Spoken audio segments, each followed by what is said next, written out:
Yo, time to wake 'em up! Bonjour et bienvenue sur Discover 360. J'espère que cette chaîne vous plaira. Elle est consacrée à l'intelligence artificielle, au voyage et à la tech.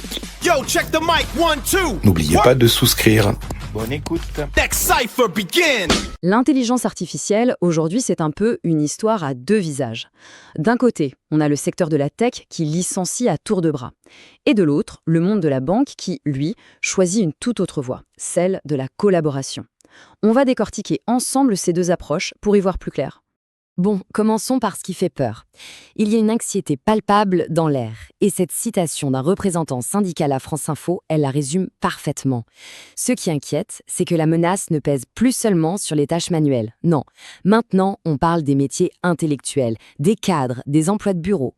Et il faut dire que cette peur, elle n'est pas complètement imaginaire, surtout quand on regarde du côté de la tech.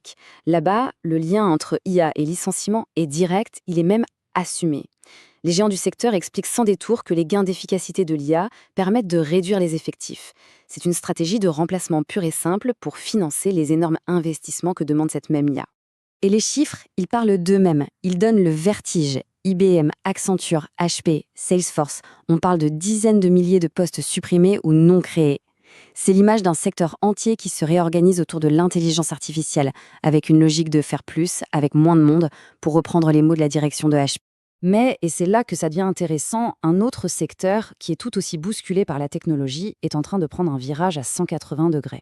Alors que la tech voit l'IA comme un outil pour remplacer ses équipes, le secteur bancaire, lui, y voit une chance d'optimiser ses processus et de relancer une productivité qui patinait sérieusement.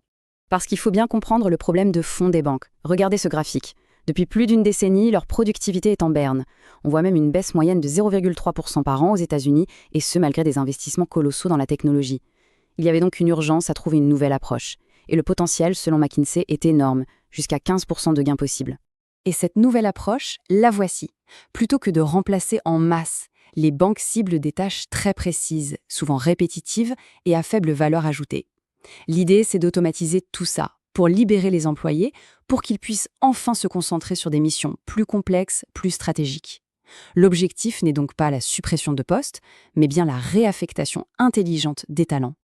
Et là, on n'est pas du tout dans la théorie. Cette stratégie, elle est très concrète, avec une feuille de route claire. Regardez ses objectifs pour 2026. Automatiser la moitié des processus manuels, réduire les pertes liées au risque de 30%, augmenter la conversion des offres. On est face à un plan d'action bien réel, focalisé sur l'efficacité de toute l'organisation. D'ailleurs, les grands groupes bancaires sont déjà en plein dedans. Prenons l'exemple de BNP Paribas. Ce document montre bien leur double stratégie.